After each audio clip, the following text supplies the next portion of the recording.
familia de mi esposo me arrojó a una tormenta de nieve después de quedar paralizada. No sabían que yo tenía 101 millones, ni que esa traición sellaría su ruina para siempre. Hola Reddit, necesito desahogarme y saber si soy una desgraciada. Mi historia es larga, pero intentaré resumirla. Todo empezó en Bariloche. Sí, ese Bariloche, el de las postales, el del chocolate, el de los lagos cristalinos. Vivía con Marcelo, mi esposo, en una cabaña preciosa, de esas que parecen sacadas de un cuento.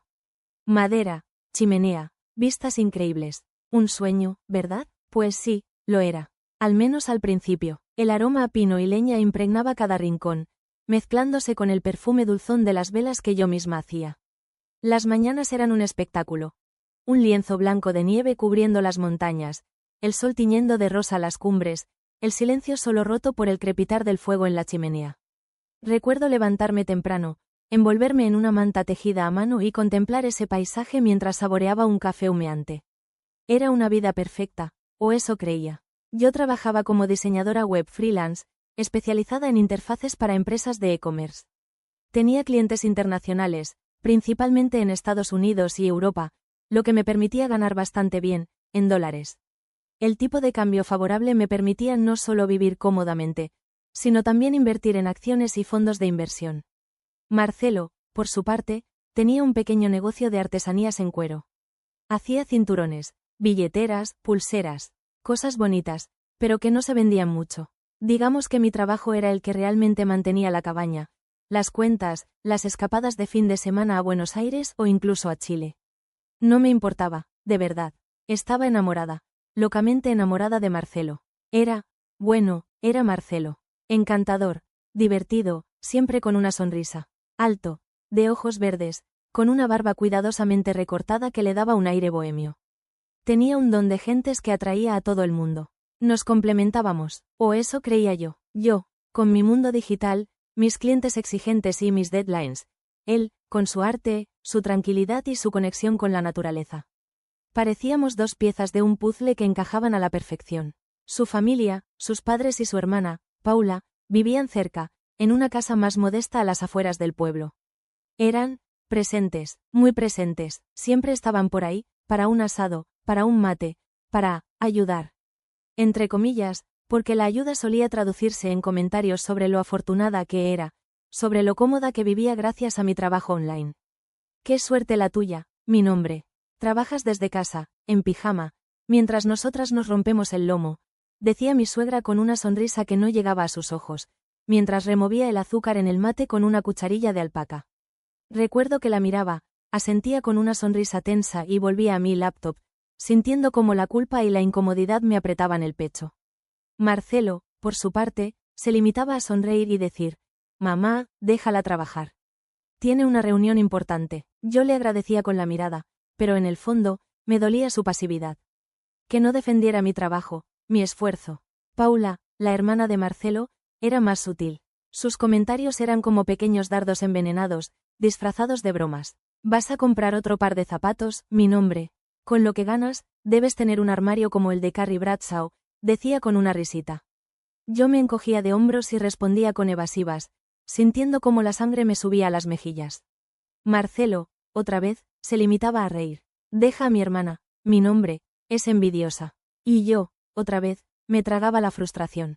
La cabaña, aunque a nombre de Marcelo, la habíamos amueblado y mejorado con mi dinero. Había instalado un sistema de calefacción de última generación, crucial en Bariloche, donde los inviernos son largos y crudos. Y había renovado la cocina por completo, con electrodomésticos de acero inoxidable, encimeras de granito y una isla central donde podíamos desayunar contemplando el lago Nahuel Huapi. Recuerdo la ilusión que me hizo diseñar esa cocina, elegir cada detalle, imaginarme cocinando para Marcelo y para mí, para nuestros amigos. Marcelo se encargaba de la leña y del jardín, aunque a veces se olvidaba, y yo terminaba haciendo esas tareas también, entre videollamadas con clientes y deadlines. Marcelo, ¿podrías traer más leña? Se está apagando el fuego, le decía, mientras tecleaba frenéticamente en mi laptop. Él, desde el sillón, con el control remoto en la mano, respondía, «Ahora voy, amor. Deja que termine este programa». Y yo, suspirando, me levantaba y iba a buscar la leña yo misma, sintiendo el peso de los leños en mis brazos, el frío calándome los huesos, la frustración creciendo en mi interior. Él decía que yo era más eficiente. Yo sonreía y asentía, tragándome la creciente bola de frustración en mi garganta. Pensaba que esas pequeñas cosas no importaban, que el amor lo conquistaba todo. Ahora, mirando hacia atrás, me doy cuenta de lo ciega que estaba. De cómo las pequeñas grietas se fueron convirtiendo en fisuras, preparando el terreno para el terremoto que estaba a punto de arrasar con mi vida. Un terremoto que, irónicamente, empezó con una tormenta de nieve. Las cosas empezaron a cambiar sutilmente, como el hielo que se forma lentamente en los bordes de un lago, cristalizando la indiferencia y el resentimiento. Los comentarios de la familia de Marcelo, antes esporádicos, se volvieron más frecuentes, más punzantes, como astillas clavándose bajo mi piel. ¿No crees que deberías contribuir más a la casa, mi nombre? Marcelo trabaja mucho, decía mi suegra, con ese tono condescendiente que me erizaba la piel, haciéndome sentir pequeña e insignificante. Yo, tragándome el orgullo, apretaba los puños bajo la mesa y respondía con una sonrisa forzada. Mamá, yo también trabajo. De hecho, soy la que paga la mayoría de las cuentas. Ella levantaba una ceja, incrédula, con una mueca de desdén que apenas se molestaba en disimular. Sí, pero tú trabajas desde casa, en pantuflas. No es lo mismo. Sentía como si me clavaran un cuchillo en el estómago, retorciéndolo lentamente.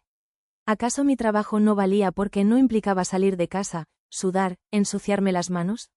¿Acaso el dinero que ganaba, el que mantenía a flote a toda la familia, el que les permitía sus vacaciones anuales a la costa, no contaba?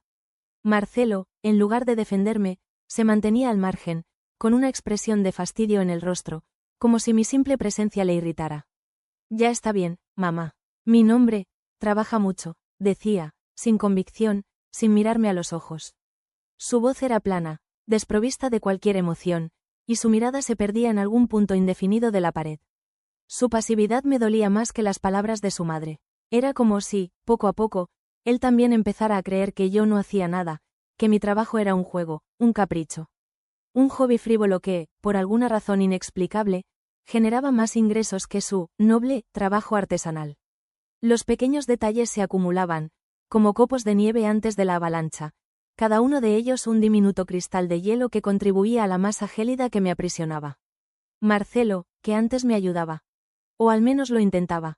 Con las tareas de la casa, ahora se desentendía por completo. Estoy cansado, mi nombre. He tenido un día duro, decía, dejándose caer en el sofá con un suspiro exagerado, hundiendo su cuerpo en los cojines como si cargara el peso del mundo sobre sus hombros, con el control remoto en la mano, su fiel compañero.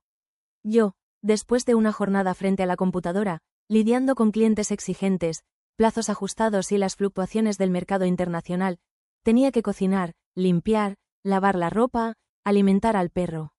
Sentía un agotamiento físico y mental que me consumía, que me robaba la energía y la alegría.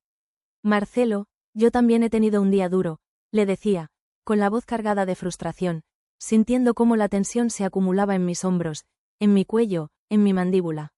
Él se encogía de hombros, sin apartar la vista del televisor, absorto en el parpadeo hipnótico de la pantalla.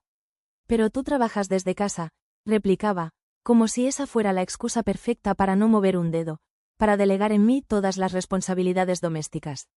Sentía un nudo en la garganta, una rabia contenida que me quemaba por dentro, como un fuego lento que amenazaba con consumirlo todo a su paso. ¿Acaso no veía mi esfuerzo? No entendía que trabajar desde casa no significaba estar de vacaciones, que implicaba una disciplina y una dedicación aún mayores. Su afición por la escalada en roca se convirtió en una obsesión que absorbía todo su tiempo, toda su energía, toda su atención. Pasaba horas y horas entrenando, comprando equipo nuevo, cuerdas, mosquetones, arneses, zapatos especiales, planeando excursiones con amigos, riendo, compartiendo, viviendo. Yo, mientras tanto, me quedaba sola en la cabaña, trabajando, limpiando, cocinando, sintiendo el silencio a mi alrededor como una presencia opresiva, como una manta pesada que me asfixiaba lentamente. Recuerdo una noche en particular. Era mi cumpleaños. Habíamos planeado una cena romántica en casa. Yo había preparado mi plato favorito, lasaña a la boloñesa, la receta de mi abuela, había comprado una botella de vino tinto Malbec, mi preferido, había encendido velas aromáticas de vainilla y canela, había puesto música suave, jazz, nuestra música. Marcelo llegó tarde, 3 horas tarde, con la ropa sucia y oliendo a sudor, a roca, a aventura. Lo siento, mi nombre, dijo, sin mirarme a los ojos, con la voz entrecortada, todavía respirando agitadamente. Se nos alargó la escalada. Encontramos una nueva ruta, un desafío. ¿Podemos celebrarlo mañana? Sentí como se me rompía el corazón en 1000 pedazos, como si una mano invisible me apretara el pecho, impidiéndome respirar. Las velas, el vino, la lasaña, la música, todo parecía una burla, un cruel recordatorio de mi soledad, de mi invisibilidad. Claro, Marcelo, respondí, con la voz temblorosa, tragándome las lágrimas, forzando una sonrisa que no sentía. Mañana, me fui a la cama sin cenar, con el estómago vacío y el corazón roto, con las lágrimas silenciosas empapando la almohada, con el frío de la montaña calándome hasta los huesos. Esa noche, por primera vez, me pregunté si había cometido un error. Si mi vida de cuento de hadas era, en realidad, una pesadilla disfrazada de nieve y chocolate. El aire se volvía denso, pesado, premonitorio, cargado con el aroma a pino y a humo, a promesas rotas y a decepciones amargas. La tormenta se acercaba, y yo, ciega e ingenua, no la veía venir. No me daba cuenta de que la mayor amenaza no provenía de la naturaleza, sino de aquellos que creía que me amaban. La tormenta llegó sin avisar, una furia blanca que se abatió sobre Bariloche con la fuerza de un animal salvaje. El viento aullaba como un lobo hambriento, azotando la cabaña con ráfagas furiosas que hacían vibrar los cristales. La nieve caía sin cesar, un manto blanco y espeso que lo cubría todo, borrando los contornos del paisaje, transformando el mundo en un lienzo monocromático y hostil. El frío era intenso, un frío que calaba hasta los huesos, que se metía por debajo de la ropa, que te helaba la sangre en las venas. Estaba atrapada en la cabaña, con Marcelo y su familia, como ratones en una trampa. La tensión se podía cortar con un cuchillo. El aire era denso, cargado de electricidad, de reproches no dichos, de resentimientos ocultos. Había perdido la sensibilidad en las piernas hacía unos meses, en un accidente de coche. De la cintura para abajo, nada. Una silla de ruedas se había convertido en mi sombra, en mi prisión. Marcelo, al principio, había sido un apoyo incondicional. No te preocupes, mi amor, me decía, acariciándome el pelo, con la voz llena de ternura. Yo estaré aquí para cuidarte, para ayudarte en todo lo que necesites. Pero sus palabras se las había llevado el viento, como promesas vacías escritas en la nieve. Con el paso del tiempo, su paciencia se había agotado, su cariño se había desvanecido, su mirada se había vuelto fría, distante. Esa tarde, la tormenta fue la excusa perfecta para que la tensión acumulada explotara. Estábamos sentados alrededor de la chimenea, el fuego crepitando, proyectando sombras danzantes en las paredes. El silencio era incómodo, roto solo por el ulular del viento y el crujir de la leña. De repente, mi suegra, con esa voz chillona que tanto me irritaba, rompió el silencio. ¿Hasta cuándo vamos a tener que aguantar esto, Marcelo? Tu mujer es una carga, no hace nada, solo ocupa espacio. Sentí un puñal clavándose en mi pecho. Las palabras, crudas y despiadadas, resonaron en la habitación, como un eco macabro. Miré a Marcelo, buscando su apoyo, su defensa, una mirada de complicidad, un gesto de cariño. Pero él, con la mirada fija en el fuego, se mantuvo en silencio. Un silencio que me geló la sangre más que el frío de la tormenta. Paula, la hermana de Marcelo, asintió con la cabeza, con una sonrisa maliciosa en los labios. Es verdad, mamá, mi nombre, ya no sirve para nada. Antes, al menos, traía dinero a casa. Ahora, ni eso. Sentí como las lágrimas se acumulaban en mis ojos, amenazando con desbordarse. ¿Acaso mi valor se medía solo en términos económicos? ¿Acaso mi valía como persona se había evaporado con la movilidad de mis piernas? La rabia empezó a crecer en mi interior, como una llama que se aviva con el viento. Marcelo, finalmente, habló. Su voz era fría, distante, como la de un desconocido. Mamá tiene razón, mi nombre. Eres una carga. No podemos seguir manteniéndote. Sus palabras fueron como un mazazo en mi estómago. Me quedé sin aliento, sin palabras, sin capacidad de reacción. El mundo a mi alrededor se desvaneció, dejando solo el frío, el dolor, la humillación. En ese momento, en medio de la tormenta, en medio del infierno, me sacaron de la cabaña. Me arrastraron por la nieve, sin mi abrigo, sin mi manta, sin nada. Recuerdo el frío intenso, la nieve helada quemándome la piel, la sensación de abandono, el terror paralizante. Me dejaron allí, en medio de la nada, como un animal herido, a merced de la tormenta. Las lágrimas se congelaban en mis mejillas, como pequeños diamantes de hielo. La puerta de la cabaña se cerró tras de mí, con un golpe seco y definitivo, como el sonido de una sentencia de muerte. El viento aullaba a mi alrededor, como una bestia salvaje celebrando su victoria. Y yo, sola, en medio de la nieve, con el cuerpo entumecido por el frío y el alma destrozada por la traición, comprendí que mi vida, tal como la conocía, había terminado. El silencio, un silencio que gritaba, un silencio que amputaba el mundo, dejándome sola con el aullido del viento, un lamento espectral que se colaba entre los árboles, y el crujir de la nieve bajo las ruedas de mi silla, un sonido que antes me parecía mágico, el susurro del invierno, y ahora era el presagio de mi fin. Un silencio que amplificaba el frío, una presencia tangible que me robaba el aliento, que me mordía la piel expuesta, que convertía mis lágrimas en pequeños cristales que se clavaban en mis mejillas. No podía creer lo que acababa de pasar. La escena se repetía en mi mente, una y otra vez, como una película macabra. La voz chillona de mi suegra, el silencio cómplice de Marcelo, la sonrisa cruel de Paula, las manos que me empujaban, la puerta que se cerraba.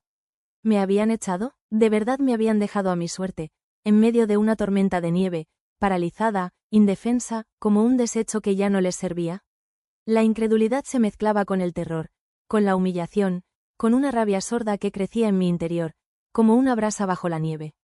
Mis manos, entumecidas por el frío, se aferraban a las ruedas de la silla, intentando moverla, pero la nieve, espesa y traicionera, la aprisionaba, como una trampa blanca y silenciosa. Cada movimiento era un esfuerzo titánico, un gasto de energía que no podía permitirme. Sentía que la nieve me tragaba, que me hundía en un mar blanco y helado, que me robaba el calor, la vida. El pánico, como una garra fría, se cerraba en mi garganta, impidiéndome respirar. Imaginé mi cuerpo congelado, cubierto por la nieve, convirtiéndose en una parte más del paisaje, un fantasma blanco y silencioso. Imaginé a Marcelo, a su madre, a Paula, dentro de la cabaña, junto al fuego, riendo, bebiendo, olvidándose de mí. La imagen me llenó de una rabia fría, una rabia que me dio fuerzas, que me impulsó a seguir luchando. No, grité, aunque el sonido se perdió en el viento, un susurro ahogado por la furia de la tormenta. No me voy a rendir. Con un último esfuerzo, empujé la silla, arañando la nieve, abriendo un pequeño surco en la blanca inmensidad. El dolor en mis brazos era insoportable, pero lo ignoré. Tenía que seguir moviéndome, tenía que encontrar un refugio, un lugar donde protegerme del frío, de la nieve, de la muerte. La nieve se colaba por las rendijas de mi ropa, helando mi piel, quemándome con su gélido abrazo. Sentía pinchazos en los dedos de los pies, en la punta de la nariz, en las orejas. La sensibilidad se desvanecía, reemplazada por un hormigueo doloroso, una sensación de adormecimiento que me aterraba. Sabía que si me quedaba quieta, si me rendía al cansancio, al frío, al desespero, moriría. Recordé las palabras de Marcelo, frías, cortantes, como cuchillos de hielo: eres una carga. No podemos seguir manteniéndote. Las palabras resonaban en mi cabeza, una y otra vez, como un eco macabro. ¿Una carga? Yo, que había contribuido a la economía familiar, que había pagado la mayor parte de los gastos de la cabaña, que había cuidado de Marcelo, que lo había apoyado en sus sueños, en sus proyectos, en sus fracasos. Yo, que había creído en él, que lo había amado con todo mi corazón. ¿Una carga? La rabia crecía en mi interior, alimentando mi determinación, dándome la fuerza que necesitaba para seguir adelante. A lo lejos, entre la nieve y la niebla, vi una luz. Una luz tenue, vacilante, como una estrella en la oscuridad. No sabía qué era, pero era mi única esperanza. Con las últimas fuerzas que me quedaban, empujé la silla hacia la luz, abriéndome paso a través de la nieve, con el corazón latiendo con fuerza en mi pecho, con la rabia y el miedo mezclados en un torbellino de emociones. Cada metro era una victoria, una pequeña conquista en la batalla contra la naturaleza, contra el frío, contra la desesperación. Mis manos sangraban, mis brazos ardían, mis piernas eran bloques de hielo, pero no me detuve. La luz, cada vez más cercana, era mi faro, mi guía, mi promesa de salvación. Y en ese momento, en medio de la tormenta, mientras luchaba por mi vida, una idea empezó a gestarse en mi mente, una idea oscura, fría, como la venganza. Una idea que me daría la fuerza para sobrevivir, para renacer de las cenizas, para hacerles pagar por lo que me habían hecho. Una idea que cambiaría mi vida para siempre. La luz resultó ser la ventana de una cabaña abandonada, medio enterrada en la nieve. Con las últimas fuerzas que me quedaban, logré llegar hasta la puerta, una pesada puerta de madera reforzada con hierro. Golpeé con los nudillos, un sonido débil y perdido en el rugido del viento. Esperé, tiritando, con el corazón latiendo con fuerza en mi pecho, con la esperanza y el miedo luchando en mi interior.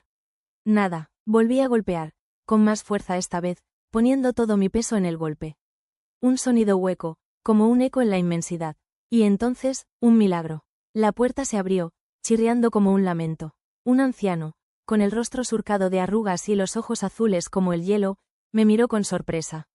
No recuerdo qué le dije, ni cómo lo dije. Solo recuerdo el calor que emanaba de la cabaña, el olor a leña y a sopa, la sensación de alivio que me invadió al sentirme a salvo, al escapar del frío mortal de la tormenta.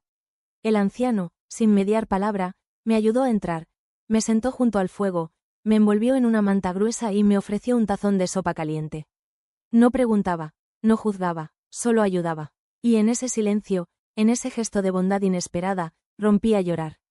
Un llanto silencioso, desgarrador, que liberaba toda la tensión, el miedo, la rabia, la humillación acumulada. El anciano me acarició la cabeza, como si fuera una niña, y me susurró palabras de consuelo en un idioma que no entendía, pero que, de alguna manera, llegaban a mi corazón. Pasé la noche en esa cabaña, acurrucada junto al fuego, envuelta en la manta, con el sonido del viento aullando afuera y el calor del fuego reconfortándome. No podía dormir, la escena de mi expulsión se repetía en mi mente, una y otra vez, como una pesadilla recurrente. La traición de Marcelo, la crueldad de su familia, la indiferencia del mundo. Todo se mezclaba en un torbellino de emociones que me impedían descansar, que me mantenían en un estado de alerta constante. El anciano, en silencio, me cuidó, me alimentó, me protegió. No me preguntaba nada, no me juzgaba. Su presencia, silenciosa y protectora, era un bálsamo para mi alma herida.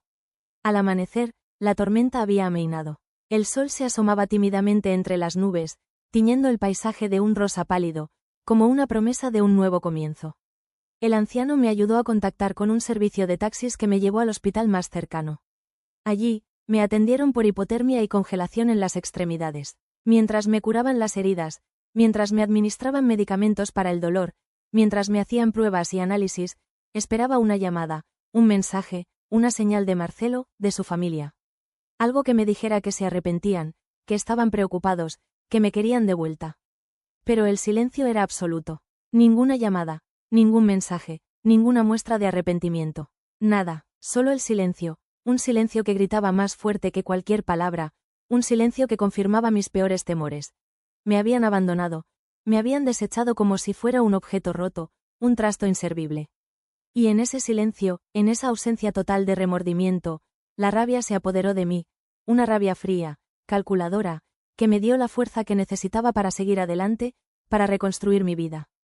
Para vengarme, fue entonces cuando recordé, el fideicomiso. Mi abuela, antes de morir, me había dejado una pequeña fortuna, una suma considerable que había permanecido en un fideicomiso hasta que yo cumpliera los 30. Había olvidado por completo su existencia, absorta como estaba en mi vida con Marcelo, en mi trabajo, en mi supuesta felicidad. 100 millones de dólares, una cifra que me mareaba, que me parecía irreal. 100 millones de dólares que, en ese momento, se convirtieron en mi única arma, en mi única esperanza. 100 millones de dólares que me darían el poder para hacerles pagar por lo que me habían hecho, para destruirles la vida como ellos habían destruido la mía. La idea de la venganza, antes una semilla oscura en mi mente, empezó a crecer, a tomar forma, a convertirse en un plan. Un plan frío, calculado, implacable, un plan que me consumiría por completo, que me transformaría en alguien que ya no reconocía. Pero en ese momento, no me importaba. Lo único que importaba era la venganza. Los días en el hospital se difuminaban en una bruma de medicamentos y dolor. El frío persistía, no en mi piel, sino en mi alma. Una frialdad que se extendía desde el centro de mi ser, congelando cualquier emoción que intentara aflorar. Excepto la rabia, esa seguía ahí, latente, como un volcán a punto de erupcionar. El anciano, al que descubrí se llamaba Anselmo, venía a verme todos los días. Me traía flores silvestres, pequeños ramos recogidos en los alrededores del hospital, me leía poemas de Borges y me contaba historias de su vida en la montaña. Su presencia, silenciosa y cálida, era un bálsamo para mi alma herida. Era el único contacto con el mundo exterior, el único ser humano que parecía preocuparse por mí. En esos días de soledad y convalecencia, la idea de la venganza se apoderó de mí por completo. Repasaba una y otra vez la escena de mi expulsión, las palabras crueles de la familia de Marcelo, su silencio cómplice, la sensación de abandono, el frío calándome los huesos.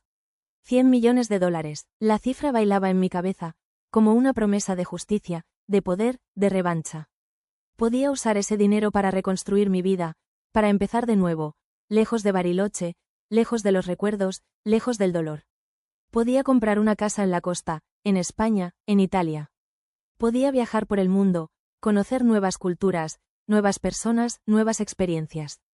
Podía olvidarme de todo, de Marcelo, de su familia, de la traición, del frío, de la nieve. Podía ser feliz, pero la felicidad, en ese momento, me parecía un concepto vacío, una palabra sin significado. Lo único que me importaba era la venganza. Imaginaba a Marcelo y su familia descubriendo que no heredarían nada, que se quedarían sin la cabaña, sin el dinero, sin la vida cómoda que yo les había proporcionado. Imaginaba sus caras de sorpresa, de decepción, de desesperación. La imagen me producía una satisfacción perversa, un placer oscuro que me avergonzaba, pero que no podía evitar. Sin embargo, a veces, en medio de la noche, cuando el silencio del hospital se volvía opresivo, cuando los fantasmas del pasado me asaltaban, la duda me invadía. ¿Era yo la mala de la película? ¿Estaba exagerando? ¿No debería darles otra oportunidad? Después de todo, Marcelo había sido mi esposo, mi compañero, mi amigo. Su familia, aunque a veces insoportable, también había formado parte de mi vida. ¿Era justo condenarlos a la ruina por un error, por un momento de crueldad impulsado por la desesperación, por la presión de la tormenta? Recordaba los primeros días de nuestra relación, la ilusión, la pasión, la complicidad. Recordaba las risas, los paseos por la montaña, las noches junto al fuego, las miradas cómplices, las caricias. Recordaba a Marcelo, antes del accidente, antes de la silla de ruedas, antes de la tormenta. El Marcelo amable, cariñoso, atento, el hombre del que me había enamorado. ¿Dónde estaba ese hombre? ¿Se había perdido para siempre bajo la nieve, junto con mi antigua vida? La culpa se mezclaba con la rabia, con la duda, con el dolor. Me sentía atrapada en un laberinto emocional, sin salida, sin luz. El dinero, la venganza, la posibilidad de un nuevo comienzo. Todo parecía perder sentido. ¿Qué era lo correcto? ¿Qué debía hacer? La pregunta resonaba en mi cabeza, una y otra vez, como un eco en la inmensidad del silencio. Anselmo, con su sabiduría silenciosa, parecía percibir mi lucha interna. Me tomaba la mano, me mira. Vea a los ojos, me transmitía una paz, una serenidad que me ayudaba a respirar, a pensar, a sentir. El tiempo lo cura todo, niña, me decía, con su voz suave y ronca. El tiempo y las decisiones que tomes. Sus palabras, aunque sencillas, resonaban en mi interior, como una guía, como una brújula en medio de la tormenta. Sabía que tenía que tomar una decisión que cambiaría mi vida para siempre, una decisión que me definiría como persona. Y en ese momento, en medio de la duda y el dolor, supe que no podía dar marcha atrás. La venganza era mi único camino. Un maldito año ha pasado desde aquella noche. Un año desde que la nieve me quemó la piel y el hielo me congeló el corazón. Un año desde que Marcelo y su familia me dejaron a morir. Un año desde que Anselmo, con su bondad inesperada, me salvó la vida. Un año desde que decidí que la venganza sería mi redención. Salí del hospital 2 meses después de la tormenta. Anselmo me ayudó a encontrar un pequeño apartamento en un pueblo cercano, lejos de Bariloche, lejos de los fantasmas del pasado. Me ayudó a contactar con un abogado, un tipo serio, con gafas de pasta y una mirada penetrante, que se encargó de todos los trámites legales para acceder al fideicomiso. Recuerdo el día que recibí la confirmación. $101 millones. La cifra, impresa en blanco y negro en el documento oficial, me mareó. Era real, tenía el poder. Lo primero que hice fue comprar un billete de avión a España. Un billete de ida. Necesitaba distancia, necesitaba un nuevo comienzo, necesitaba respirar un aire que no oliera a pino y a traición. Encontré un pequeño pueblo en la costa mediterránea, con casas blancas, calles estrechas y un mar azul que parecía extenderse hasta el infinito. Allí, comencé mi nueva vida. Compré una casa con vistas al mar, me apunté a clases de yoga, empecé a pintar, a escribir, a reconectar con la parte de mí que había perdido en Bariloche, la parte de mí que amaba la vida, la belleza, la creación. Contraté a un fisioterapeuta, un joven entusiasta y optimista que me ayudó a recuperar algo de movilidad en las piernas. Los progresos eran lentos, dolorosos, pero cada pequeño avance era una victoria, una prueba de mi resiliencia, de mi fuerza de voluntad. Pero la venganza seguía ahí, latente, como una sombra que me perseguía. No podía olvidarme de lo que me habían hecho. No podía perdonar. Así que, con la ayuda de mi abogado, diseñé un plan. Un plan perfecto, meticuloso, implacable. Un plan que les arrebataría todo lo que tenían, tal como ellos me habían arrebatado mi vida. La cabaña, a nombre de Marcelo, pasó a ser mía. El negocio de artesanías, que yo había financiado en secreto durante años, también. Las cuentas bancarias, los ahorros, las inversiones, todo. Lo dejé todo a nombre de una fundación para animales abandonados, una causa que siempre me había conmovido, una forma de transformar el dolor en algo positivo, en algo que ayudara a otros seres que, como yo, habían sido abandonados a su suerte. La lectura del documento legal fue un espectáculo digno de una telenovela. Marcelo, su madre y Paula, reunidos en el despacho de mi abogado, con caras de incredulidad, de rabia, de desesperación. Marcelo, pálido y tembloroso, me acusó de ser una víbora, una arpía, una desalmada. Su madre, con los ojos llenos de lágrimas, me maldijo, me deseó lo peor. Paula, con una sonrisa amarga, me dijo que me arrepentiría, que la vida me cobraría lo que había hecho. Yo, sentada en mi silla de ruedas, los observaba en silencio, con una expresión impasible, sintiendo una mezcla de satisfacción y tristeza. No sentía alegría, no sentía euforia, solo una profunda tristeza por lo que había sido, por lo que podría haber sido.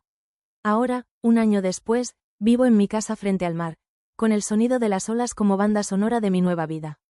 He recuperado parte de la movilidad en las piernas, puedo caminar con la ayuda de un bastón, puedo sentir la arena bajo mis pies, puedo nadar en el mar. He encontrado la paz, la serenidad, la alegría de vivir. He aprendido a perdonarme, a quererme, a valorarme. He aprendido que la fortaleza no reside en la venganza, sino en la capacidad de reconstruir, de renacer de las cenizas, de encontrar la luz en medio de la oscuridad. Pero a veces, en medio de la noche, cuando el silencio se vuelve opresivo, cuando los recuerdos me asaltan, la duda me invade. ¿Hice lo correcto? ¿Exageré con mi venganza? ¿Soy la desgraciada que ellos dicen que soy? Necesito una opinión externa, una voz que me diga si estoy equivocada, si soy un monstruo. Reddit, ¿Aita por haberlos dejado en la ruina después de lo que me hicieron? ¿Exageré con mi venganza?